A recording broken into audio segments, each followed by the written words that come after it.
Good morning or hello to everybody who's already starting to join. I know I opened the meeting up a few minutes early, just giving everybody an opportunity to kind of get situated and test out your audio. So looks like we're going to start in about 5 minutes.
All right, hello. Just doing a little sound check here, just giving everybody still a chance to get in, check their audio.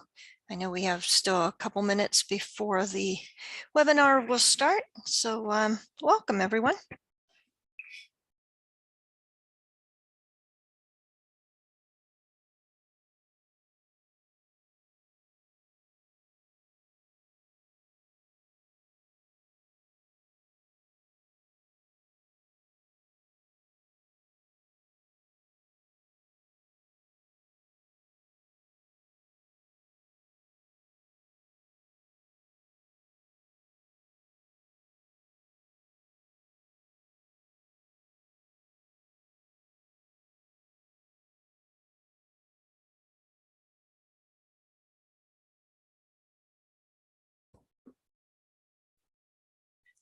Good morning. I know we still have a moment, so just giving people last chance to come into this webinar. And we'll go ahead and start here any moment.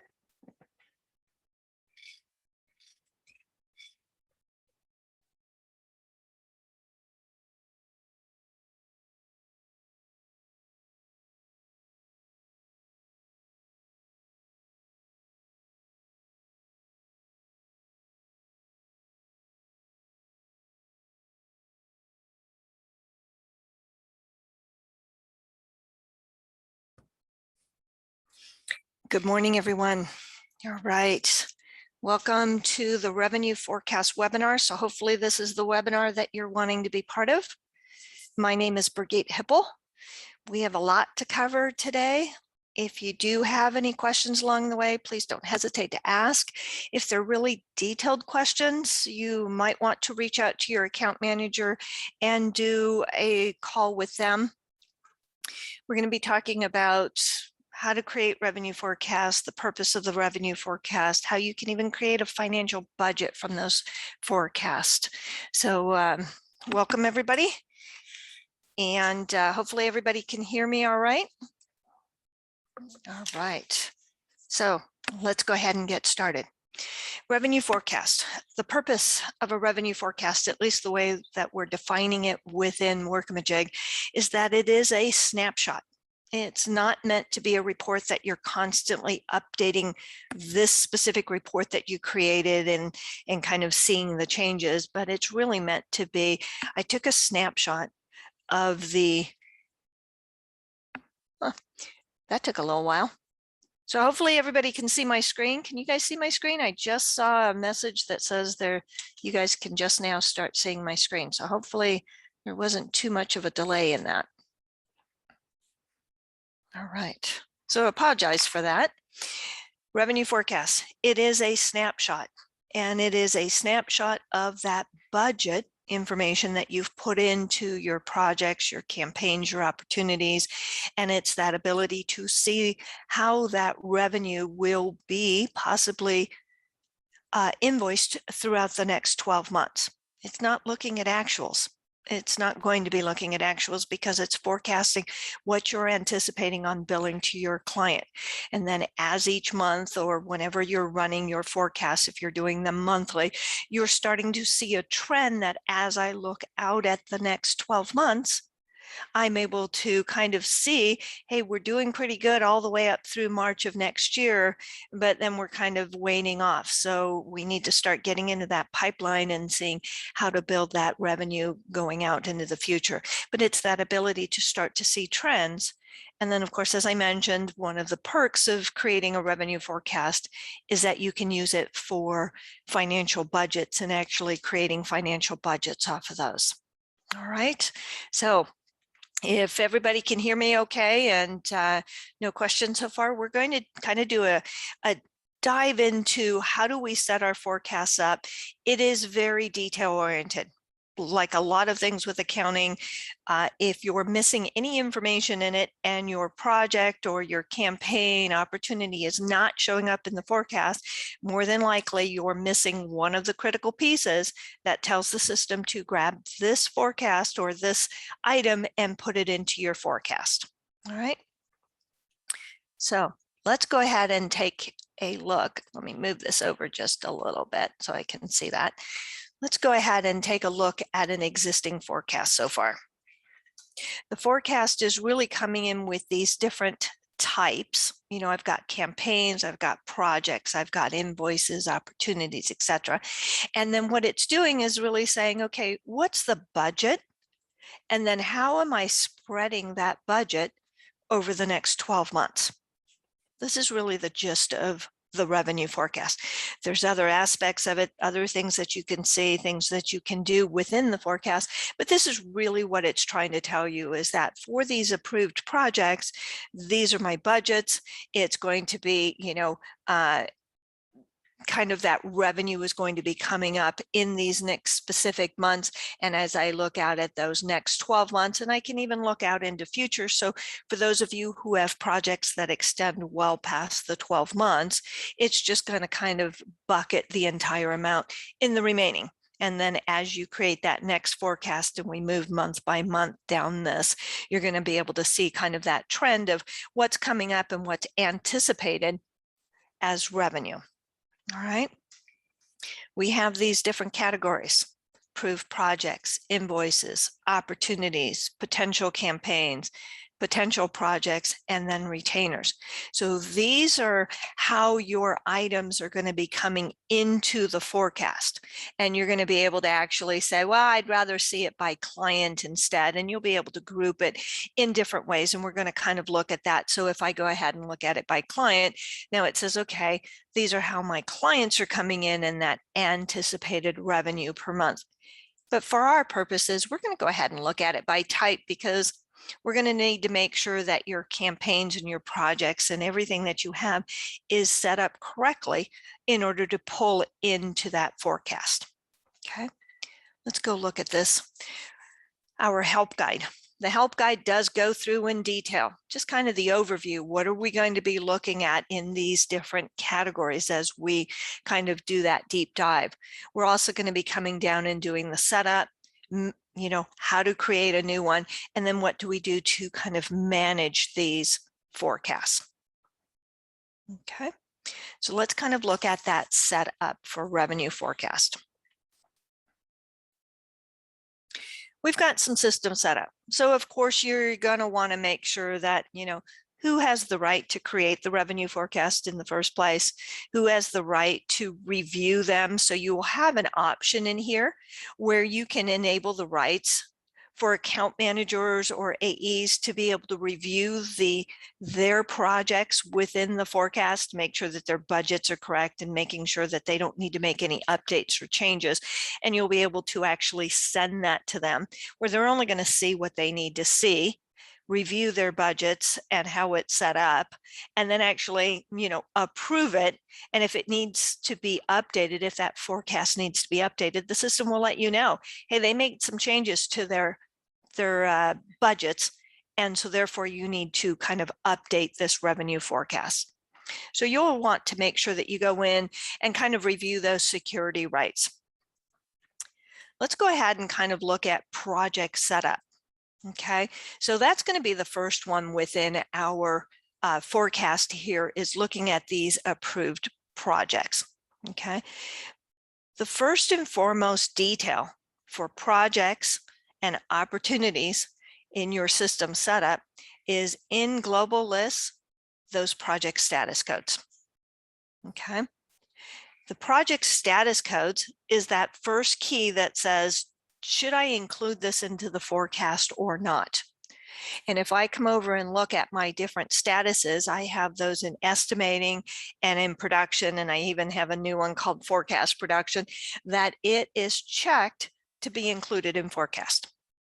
So I'm basically saying, if it's already been final build or it's completed and we're almost to that final build status, I really don't need to see you in my revenue forecast anymore. There's going to be nothing more to bill. We're done, we're completed, we've closed the project.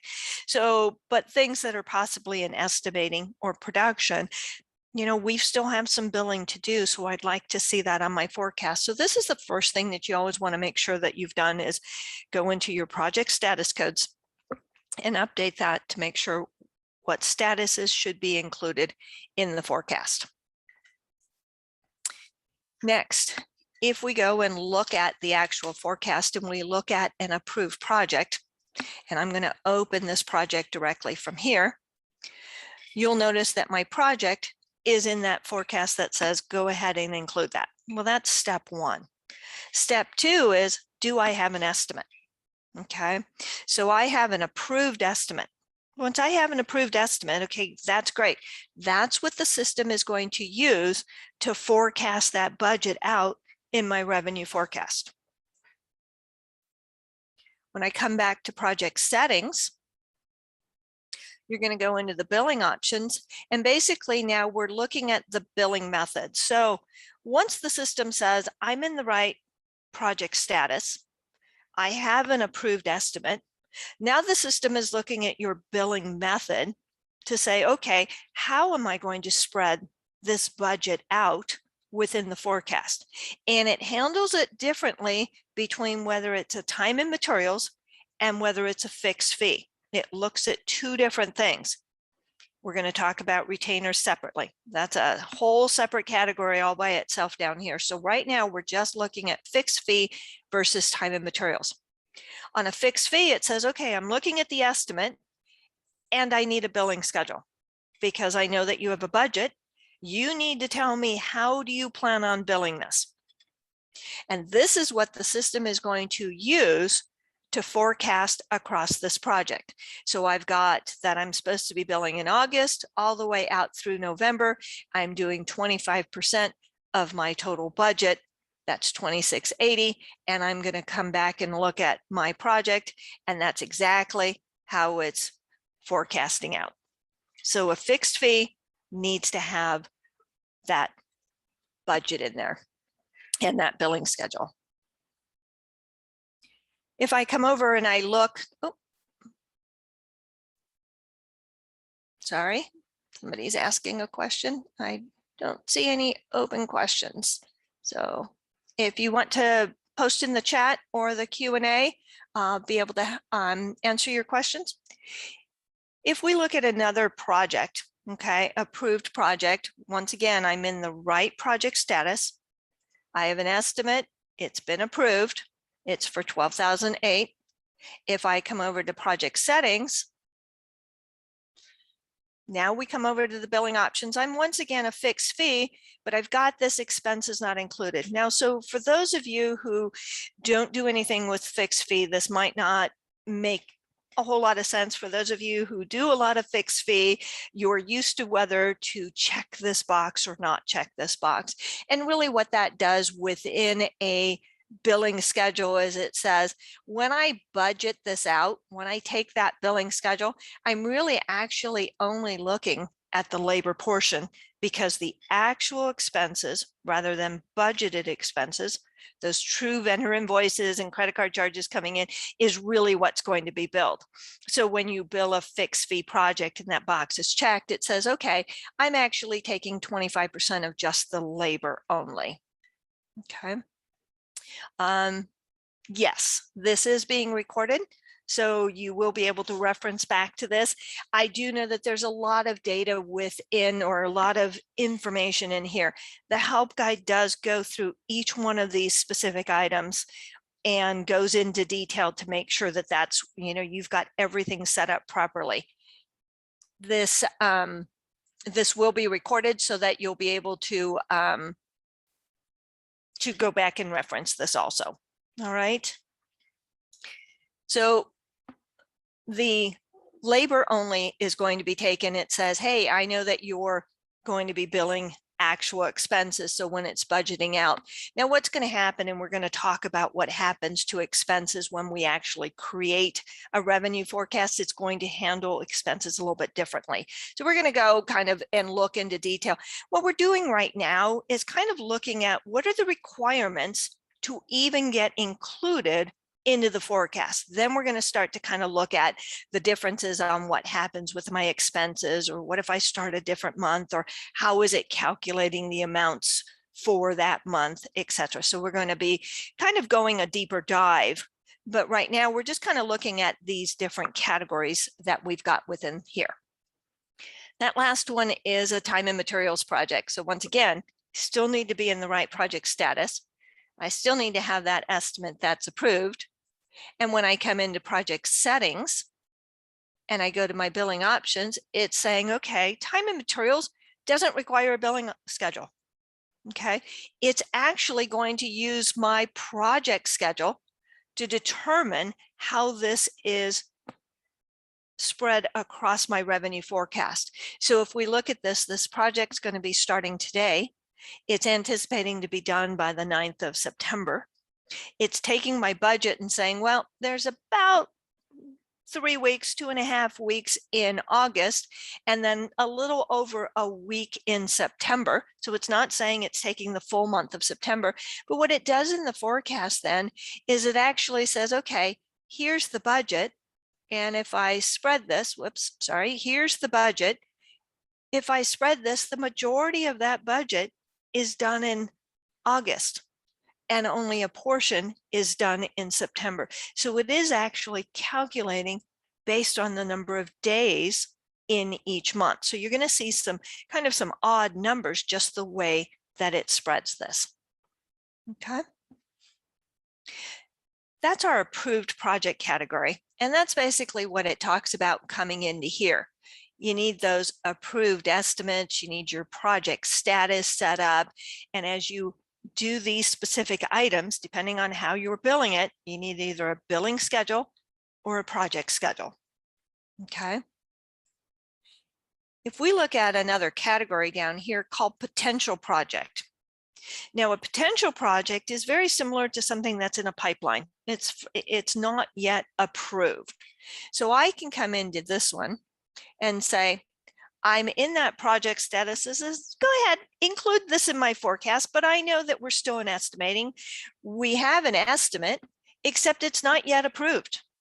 I'm still waiting to get approval from the client but I'd like this included in my forecast. So what the system does is it clicks on, when you click on the estimate and you go into estimate settings, you have the ability to tell the system, I know this estimate's not approved. I may have 3, 4, 5 different estimates that I'm working on with the client and trying to figure out which one they're going to get approved. But I can tell the forecast, I'd like to include this one in my revenue forecast. And it's going to take this budgeted amount, okay, and it's going to spread that across based on the schedule that you have in the system. Okay, so again, but it lists it as a potential. It's trying to let you know, hey, that's not part of those approved projects you already have in production. It's to let you know, hey, if this does go through and we're looking at this and it's coming in, possibly we're hoping to close this, in August, and this is kind of how it would work out, but it's potential. So it's letting you know that this is not guaranteed revenue at this point. All right. That's a potential project. The only real difference is the fact that the estimate has not been approved. Still has to be in the right project status, but that estimate is not approved. But you have to check that box that says, please include this estimate in my revenue forecast. And it's going to put it in a different category than your approved project. Okay. So if we go back to our help guide, as we scroll down, it does take you through all of this information that we're talking about. Okay. Now, next, we're going to go ahead and look at those opportunities. Let's see, got a couple questions here. What is the difference between an opportunity and a potential project? Great question. So I'm going to go ahead and let's see what your other question is. If you change the probability, will it change the numbers to multiply by the probability? Yeah, so we're really going to start to talk about that probability field here with opportunities. Okay, so when we look at opportunities, we actually have 2 different types of opportunities. Once again, are you using opportunities? Are you just using projects? So if you're actually using our CRM module and using the opportunities themselves, as opposed to using projects they're in a specific project status like this one, it's in a specific project status. I might not be actually using a true opportunity. I've just put it in an estimating, and once it gets approved, then there's nothing to make live. I just move it to the correct status. Okay, an opportunity is where you're actually using our CRM opportunity module. And if I go ahead and click on this one, this is a basic opportunity. Okay, it doesn't have the advanced features enabled. It has just some basic information, financial information, but it is very basic in nature. Those can be included and they will fall under the type called opportunity. What the system is going to use when you have this type of an opportunity is it's using this total revenue amount, and it's kind of paying attention to whether you have expenses or not. So we're going to come back and talk about how those expenses get spread. So if I've got a basic, amount with a margin on there, but I'm really looking at this total revenue. Okay, that's what this is bringing in. This is where we come into this probability category right here. Probability for some people can mean, what's the probability I'm going to get this opportunity awarded? Okay, if that's how you want to use the probability field, that's fine. For revenue forecasting, and you'll want to make sure that your team really understands that you want to use this more for revenue forecasting, this probability field becomes, what is the probability I'm going to get the full $25,000 in revenue? This will actually more take the probability, the percentage of 80%, as opposed to, if I change this to 100%, I can update my forecast. But it's really looking at what's the total revenue. Now, this one was created before I had changed the probability on this. So you'll see this when we actually create the new revenue. forecast, but it's taking 80% of this as my budget amount. Okay, so it doesn't have anything to do with the probability of winning this. So I need a total revenue amount. Even if I don't have any details, I need at least a total revenue. I need a probability of some percentage in there, something greater than 0. The forecasted close date. When do I anticipate on closing this? Because the system needs to know, okay, if I have $25,000 to possibly spread this revenue, when are you anticipating on starting? So if I say September, and then how many months am I spreading this across? This is what the system is going to use to spread this revenue. Okay. Let's see. If I look at another opportunity, this is one where we've done the advanced features. Now it's actually looking at a little bit more detail. So now, since I have the advanced features enabled, it's looking at the opportunity project and it's saying, okay, you need to be in the right status again. So whether it's estimating or opportunity status, it needs to be in that status that says, please include in the forecast. The estimate, of course, is not yet approved, because if it were approved, then you'd be moving this to a live project and you'd be converting your opportunity to a live project. It's still in an opportunity phase. It's not yet been approved. And this is now our budget. If there is no estimate, even if it's enabled advanced features, it's going to use the financial data that's in the basic opportunity. But it's going to take this budget amount. There's no ability to create a billing schedule because it's an opportunity. Well, how can we talk to the client about how we're going to bill them for this? So it's really going to be using that schedule to say, how am I spreading this across? This one's going from mid-September. We're anticipating on closing this by middle of September. It's going to go up through the beginning of October. So once again, the majority of it's going to be in September, just about a week's worth in October. So when I come back and I look at this opportunity, it's spread with the majority in September and the remainder in October. Okay. Let's see, was there a question that I could possibly answer? I saw somebody raise their hand. All right, let's see. Okay, sorry. All right, so that's opportunities. Once again, as you create your revenue forecast, you're just going to want to make sure that in each of your different types, you're pulling in the right information and that you have all those details set up. Okay, so as we go through opportunities. Now we come to the newest one, campaigns. Up until a couple months ago, we did not have campaigns available to be in the revenue forecast.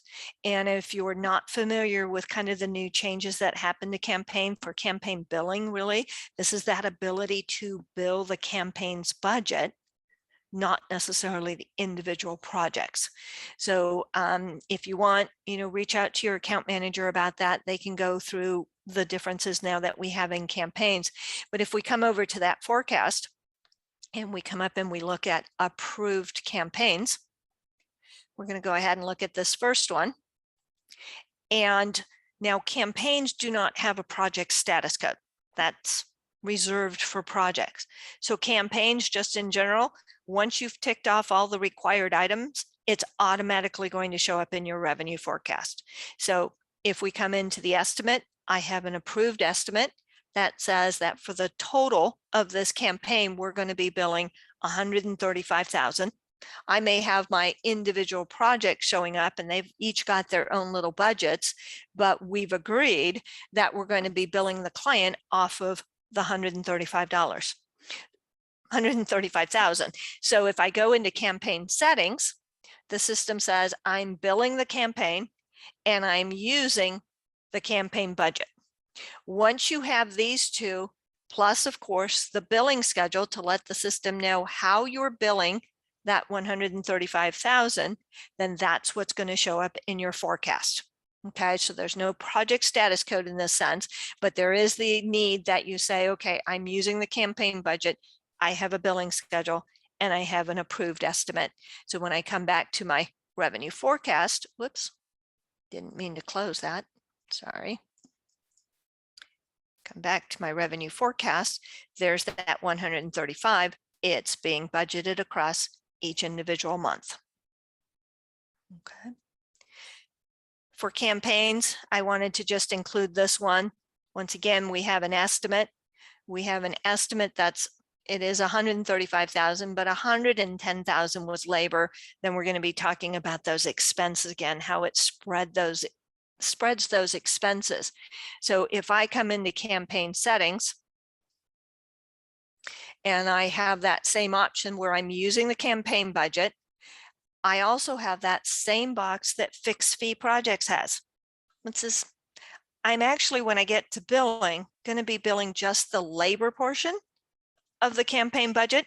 And then I'm going to be including all of the extras, the actual expenses from my projects will be pulled in to be able to pull those expenses in.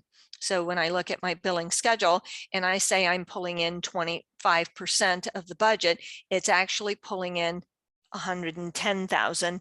And then we happen to just be coming in here. It's 110,000. Is that what we're pulling in? So let me see. How do we have access to this recording? I can think of coworkers who could really use this explanation. The recording will be on the help guide. So the location for the webinar, it'll show past webinars and you'll be able to access that once the recording is completed. I think it takes a couple days before our New Jersey department goes ahead and updates the help guide with that recording. You'll be able to access all of those. All right. Within opportunity reporting, can you look at this in a time-based view? We want to identify why something changed positively or negatively week to week. Week 30 projected X revenue, week 31. Yeah, you can, if I'm understanding your question correctly, you'll be able to run your revenue forecast. Some people do it monthly. Some do it weekly to kind of anticipate those changes. So these are all monthly buckets. You cannot bring it down to a weekly bucket if that's what you were looking for. But if I run this, this was my 731 view of what was coming up. If I run this again a week later and numbers have changed, I could kind of see, hey, how come this number, decreased or increased? And I can kind of do that review and start to look to see what's happened. But as far as seeing it in weekly buckets, no, but I would be able to kind of see that trend of what's going on and then look further into it. Okay. All right. So campaigns, we have the same kind of option for potential campaigns. Okay. When I go ahead and open this up and I look at my estimate this time, it's not yet been approved. Still working with the client, still trying to figure out whether this is going to be the budgeted amount or not, just like in projects. So if you think that campaigns, just think of how basically a fixed fee project works very similar to that. So I can go into the estimate settings and say, even though I know this one's not yet approved, I'm going to go ahead and tell the system, go ahead and include this one in the forecast. It's going to be in its own category called potential. So it's not part of that production yet, but kind of looking at, how this could affect your revenue because you're including this one in your forecast. So once again, go into my campaign settings. I need to make sure I'm using a campaign budget. I've got a billing schedule. I'm spreading it over the next, basically 6 months, $20,000 a piece. Not sure how I did my math on this one. And when I come back, I've got 20,000. Now, you're going to see some unique things like this because of the way it rounds and it goes through those numbers.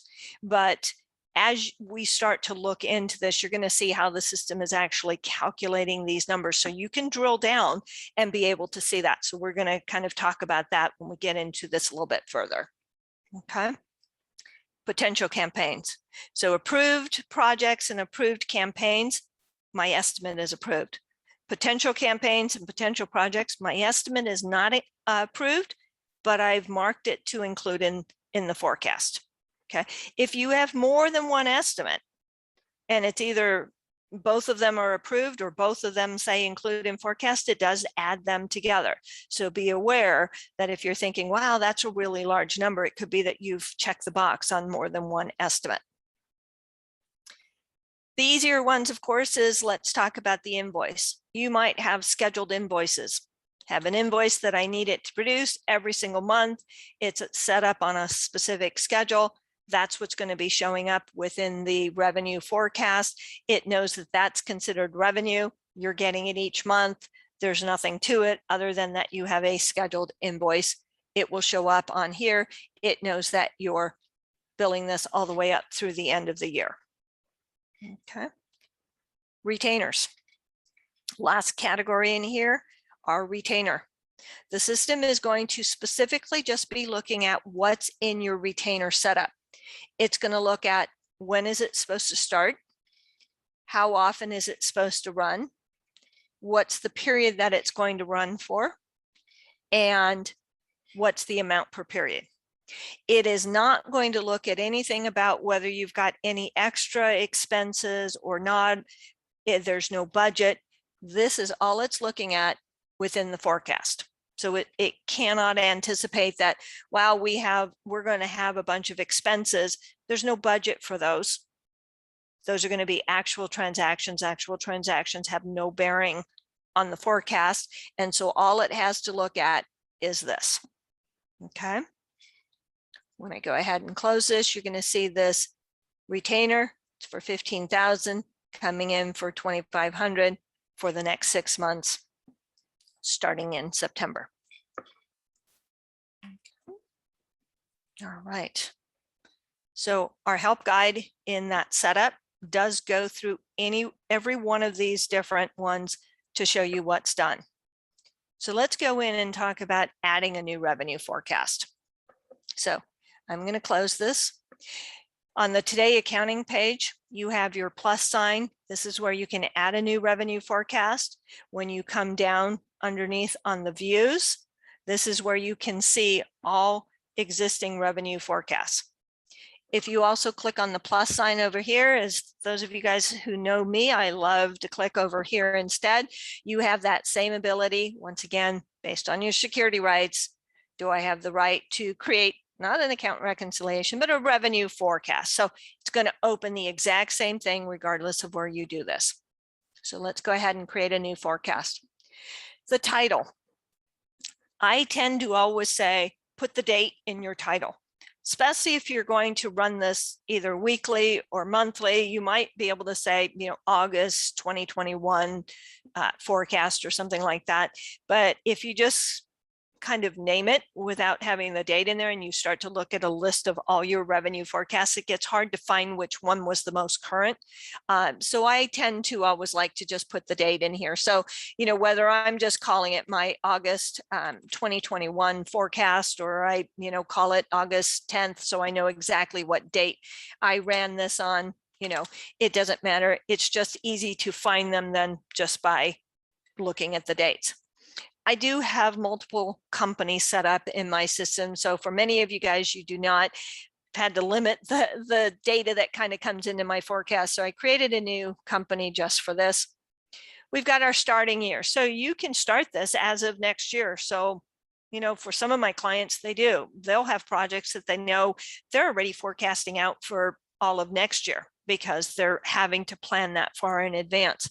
So this is just telling me, am I including any of 2021, or am I starting directly into 2022? And am I starting with the month of August? So that gives us a starting month.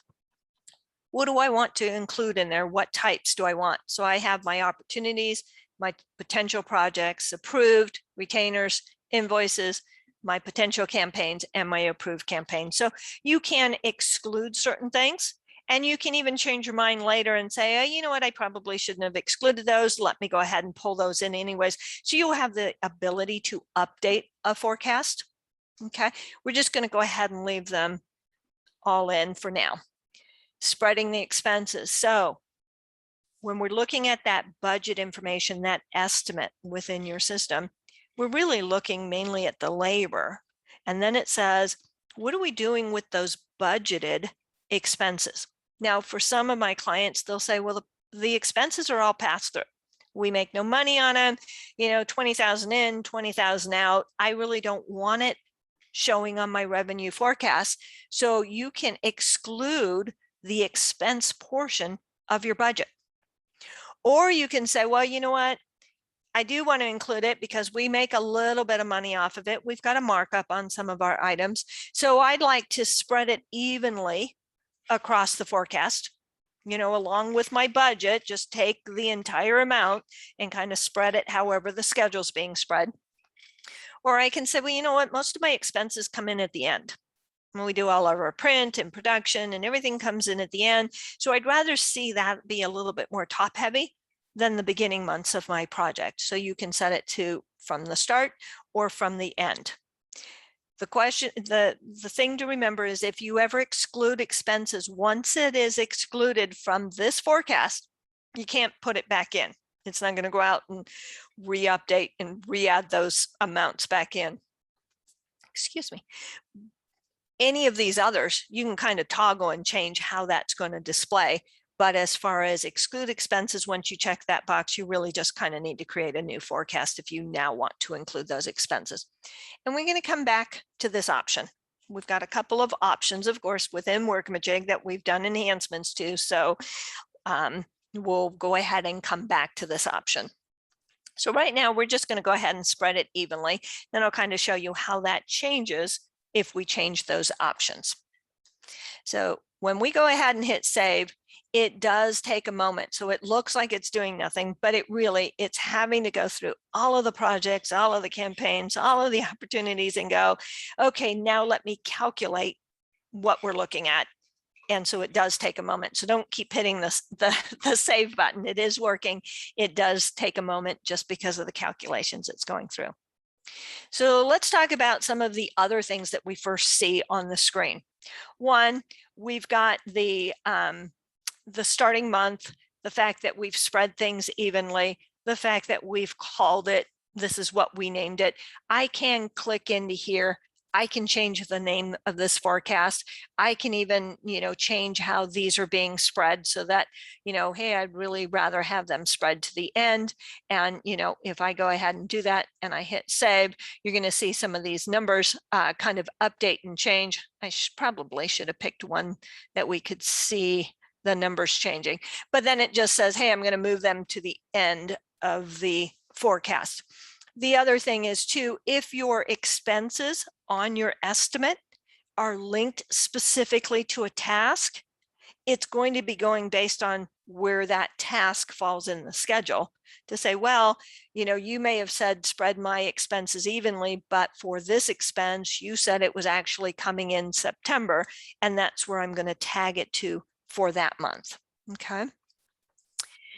And then, of course, I can also change the group by type. So if I'd like to see it by client, now I'm looking at it by client. I can also go back in and say, well, I prefer to see it by account manager because we're going to kind of talk about being able to review this information. Of course, I happen to be the account manager and everything, so that's not very helpful.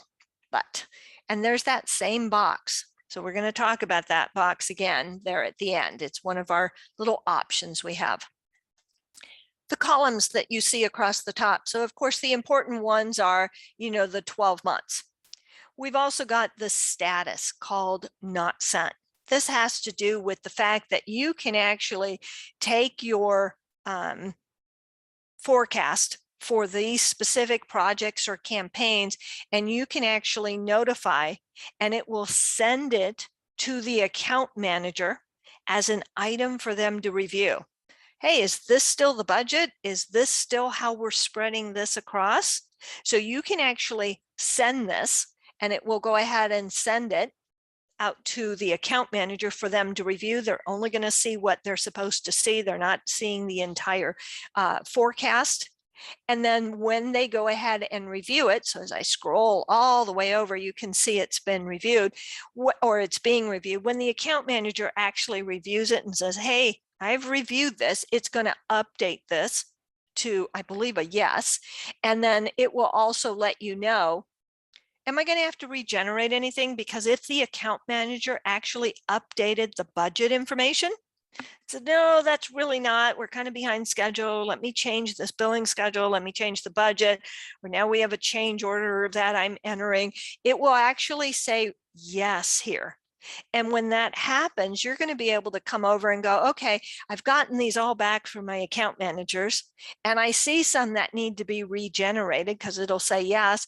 And I'll just say, go and update my forecast with those changes that the account manager made. I need those to be reflected in my forecast, and it will update the amounts based on how it now falls into those that forecast. Okay, so that's what the update forecast does. We also look at the start. So we always know exactly when this should have started.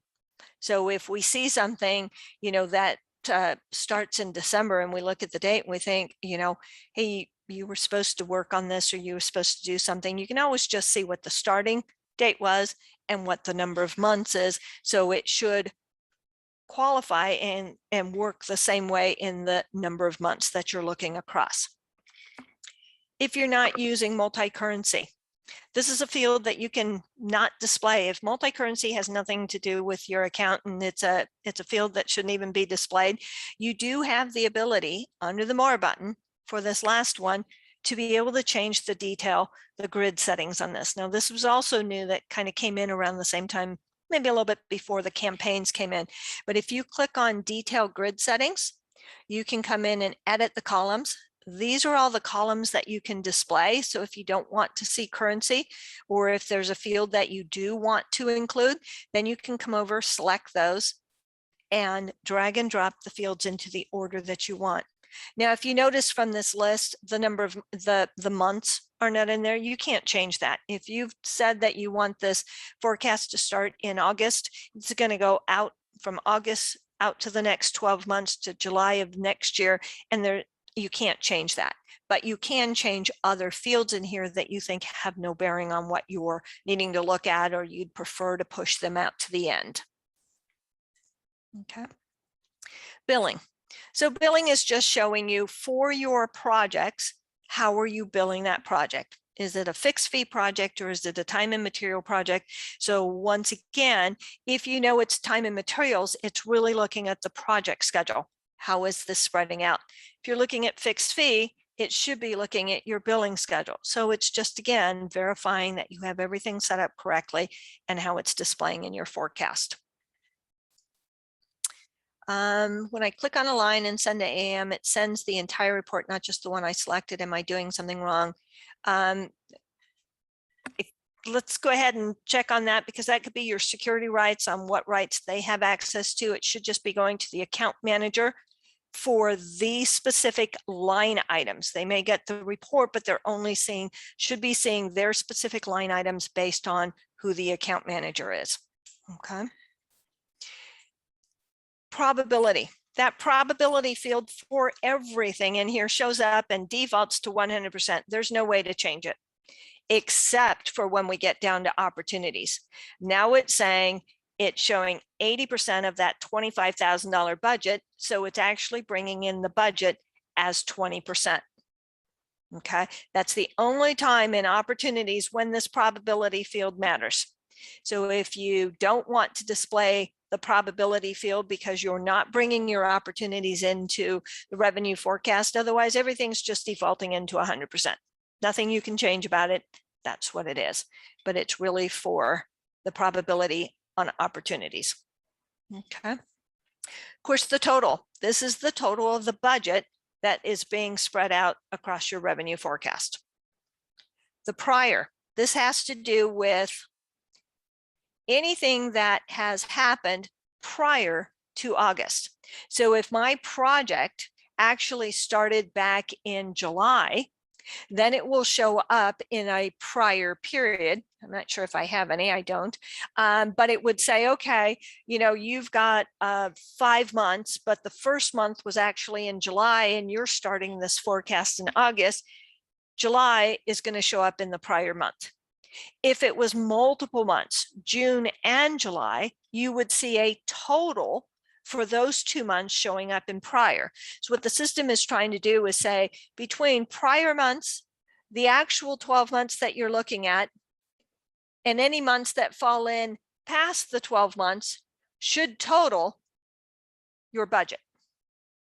Okay, so it's just trying to account for, if you saw only, 20,000 for 4 months and it said 80,000, but yet your budget says 100,000, you're like, okay, where'd the other 20,000 go? Well, it's in a prior period prior to August. Okay, actual billing. If you did any actual billing, so on this one, I went ahead and billed this project. If you notice that for the revenue forecast, it still shows an amount for August. Actual billing, actual transactions have no bearing in reality on how your projects and opportunities are going to be spread in the revenue forecast. It's just saying, this is what you should have done in August. This is what I actually ended up doing. Might have had some extra expenses, or I might have billed something, but this is, it's never going to remove what was done in August. It says this is what you should be getting in August. Now, if you're looking at actual billing, that will be a total of all billed for this project. So it's not just what was billed in this last month or this month. Again, it will be a cumulative amount that is displayed. When we come over to each individual month, if you're ever wondering how the system is coming up with these numbers, let's say for this time and materials project, the majority of it was in August, only a small portion of it, of your budget, was actually in September based on that project schedule. So if I click into the month of August, it's actually going to show you per your estimate, how did you budget for this and what's being included to make up this $11,000 for that monthly total. In addition, here's the expenses. So $195 of my expenses, because I'm spreading it evenly, is falling into August. The remainder of the expense is going to show up in September. If I exclude the expenses, then this amount would be removed from the forecast. Or if I said move this all to just the end, because my expenses generally come in at the end, this expense amount from my budget would actually show in the last month. All of it would then be in September. Okay, so the system's always showing you how is it calculating off of your budget, and it's doing it based on how you created that estimate. Mine was created all the way down to the service level. And so therefore it's showing you per service how much is coming in. Okay. Of course, as we scroll across, we've got our next 12 months, which is again a cumulative of all the months that might be for that project past July. Has it been reviewed by the account manager yet? Who is the client? So if I'm not viewing it by client, I can still see who the client is. Not sure if you're working with offices at all. Of course, it shows the type. So if I like to look at my revenue forecasts more by type, where they're grouped by type, then I would probably remove this field, say one less field to look at, or the same thing by client. I would probably not display it in my grid if I'm grouping already by client. Of course, is this going based off of an estimate? And did the account manager review it so that I need to regenerate? Okay. Now, in this forecast, you're going to notice you have a gross versus a net versus a profit. Majority of my clients look at gross only. So if I'm looking at gross, it's that total billable amount from the estimate. If I go ahead and look at net, okay, now what it's doing is it's really saying, well, I've all got negative numbers because it's gross minus net gives me profit. So this is why these numbers are showing up as a negative amount. But if I go ahead and look at, let's say this, let's look at my first project. My estimate is really, I have I believe a half hour's worth of time or some time in here. Let's see, I've got quite a bit of account management time in here, but it's based on that hourly cost in a service. So let's go over here and look at billing options, come down to services. So in an estimate, you're not creating the estimate by person, you're creating it by service. I know I need 3 hours of account management time and 10 hours of copywriting time, etc. Within your services, you can put in what's called an hourly cost. The hourly cost is a blended rate. It says, well, between all of my different account managers, what I generally have to pay them between taxes, benefits, etc. This hourly cost is a blended rate. I might have some account managers that get paid more, some account managers that get paid less, but this is that blended hourly cost. So although my client can be billed $135 an hour for revenue forecast or estimate projections, I can say the average cost for my employees would be about $50 an hour. So the true net profit would be $85. Okay, so what the revenue forecast is doing is it's coming to those services and saying, you had an hourly cost in there. So now I can create a sort of a blended net, and I could take gross minus net and then give me profit. And so when I look at profit, it's actually saying I'm taking the amount and I'm taking the costs out. So it shows you both numbers when you get to the profit side. So I've got the positives, and then I've got your gross billable, and then I've got your hourly costs, blended costs, and I can show you what the total is going to be. Okay. I know when we get kind of into this end of things, it gets a little bit knee deep, a lot of detail in there. But again, as you kind of play with the system, and if you've set up a hourly cost in there, then net is going to be visible. Otherwise, net is just going to be expenses, so I believe, so production costs. It's the net versus the gross. If you have a markup, then that's going to be reflected in the, so if I go to profit and I go to here, you're going to be able to see that production cost. Here's the production cost. Here's the net. So now I have my profit between net and gross. Okay, so if you're not putting that blended cost, that hourly cost on your services, the only thing that's going to show up in net is the net expenses. Okay. All right. Now we do have some options in here.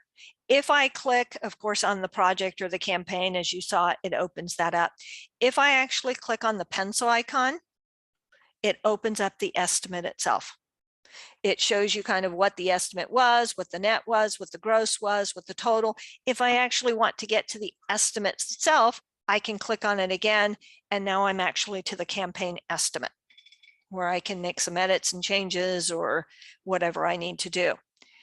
I can also delete lines. So if I've decided, what, this project's really getting canceled, or there's a lot going on with this, I really don't want this skewing my numbers, you can delete a line. Okay. If I come down to the projects, it works the same way. Opens up the project estimate screen. If I need to edit it, I can click on it again. It pops open the project estimate.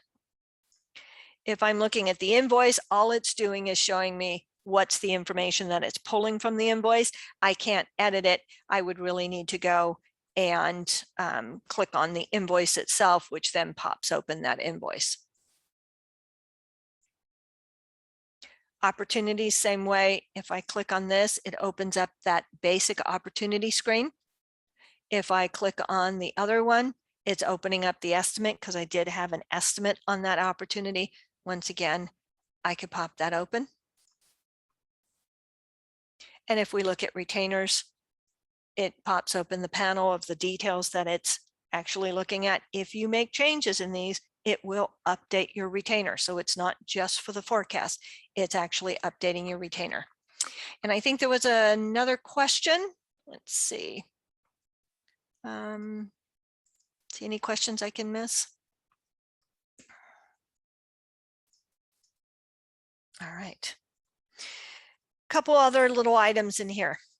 Under the More button, we can update that forecast. So if you know somebody's made changes to a project or an estimate or something, you can update. Sometimes what you actually need to do, if the full schedule has changed and a lot more than just the estimate has changed, you may want to delete it from the forecast and then say, you know what, go and find me new items again and pull that back in and let it completely just refresh on the way it's working. So sometimes if you've got a lot of changes that people made, said, well, the schedule really changed, and then just delete the line, turn around and find new items. You could come through, and if you know it's specifically just, let's say, an approved project, you can just say, hey, just go ahead and pull that in and re-pull that into the system.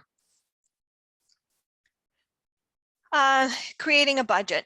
So if you're using any sort of financial budgets, you can actually create a budget from the revenue forecast. It will do it by client based on the types of items that are in here. And let's see. When you delete a project here, does it only delete it from the forecast, but not from the project? Correct.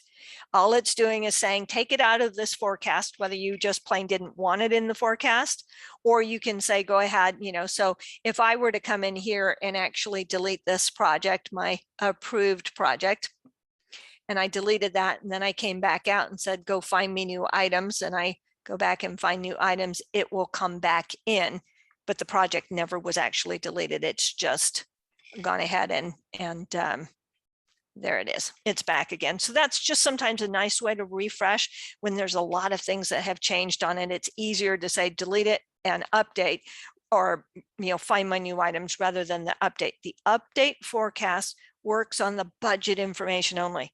I changed the budget, I added some new budget, go and grab the new budget information. That's what this one does. But if you need a complete refresh on a project or campaign or something, delete the line and go back and find new items, and you'll be able to do that. The add adjustments is a unique thing. I'm not going to kind of talk about it. It does have details about that in the forecast and managing those. So if you kind of wanted to look into what that does, haven't really figured out a use case for it, but apparently somebody's wanted it. So we have this ability to add adjustments to services and items. So basically it says, what do you want to adjust, and what are the items, or what is the service that you want to adjust, and how much do you want to adjust it by, up or down? So not really sure completely the use case, but we have it, it's in there. Of course, you can come in and print your forecast PDF or Excel. If you do have currencies, of course, this is going to make a difference on how you're viewing those currencies. So if you have any questions and you are using multi-currency, just as a side note, multi-currency can be viewed in your revenue forecast. So if you have a specific GL company and it's, or I have a bunch of Canadian projects and I also have US projects, but I'd like to see my Canadian projects in my Canadian amounts, then you can actually toggle between your different currencies and say, show me all of the items that are in Canadian dollars. And then when I look at these numbers, those are actually in Canadian dollars. So a lot of capabilities here within this revenue forecast. Let's see. Last thing is that little checkbox that I had. So detail, oops, not the detail and grid settings, that find new items. Sorry, wrong one. Update forecast here. Oh, okay. Oh, here it was. That's where it was. Forecast all my projects as a T&M. If you have fixed fee projects and you're not using billing schedules, but you want it using based on the project schedule, like a regular time and materials project. So right now, a time and materials project looks at the project schedule and says, this is how I'm going to forecast it out. And I'm going to count the number of days that are in August, and I'm going to count the number of days for September. And that is how I'm going to spread this forecast out. And this is why more shows up in August versus September. Fixed fee, of course, is looking at that project settings. It's going to your billing schedule and saying, you tell me how you want to spread your estimate. If you check that box to forecast all the items as time and material, it's actually going to change these fixed fee projects, and it's going to look at your project schedule rather than a billing schedule. Then you don't need a billing schedule at all. As long as you've checked this box, when you first create your revenue forecast, it will go out and find all those fixed fee projects and say, well, I don't need a billing schedule, so that's not a requirement now. I need a project schedule, and I'm going to spread it that way. Okay.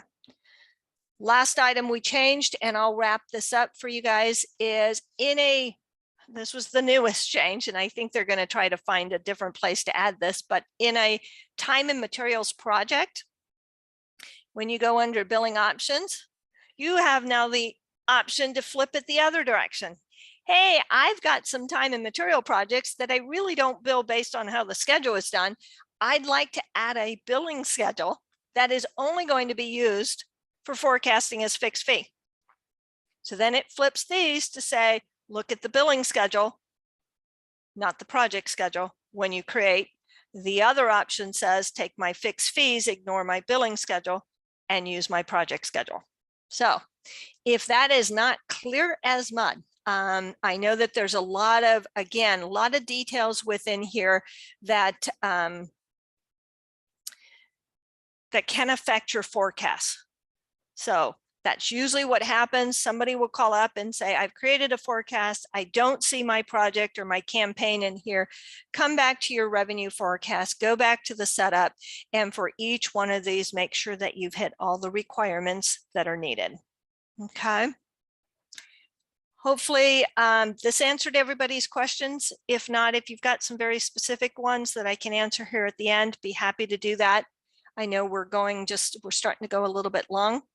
Otherwise, if you do have any questions, reach out to your account managers. They'll be more than happy to set up a call with you and then go into the details about your projects and your forecast. All right. All right. No last questions? Perfect. I appreciate you guys being on this webinar.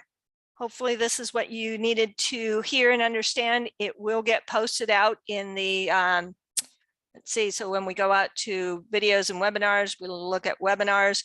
Once it's posted, you'll be able to go back to those past webinars, and that recording will be able to be there for you. All right. Let's see, last question. Thank you. Appreciate you guys, really do. Thank you for your patience as we ran through this very detailed webinar. All right. Have a great day, you guys.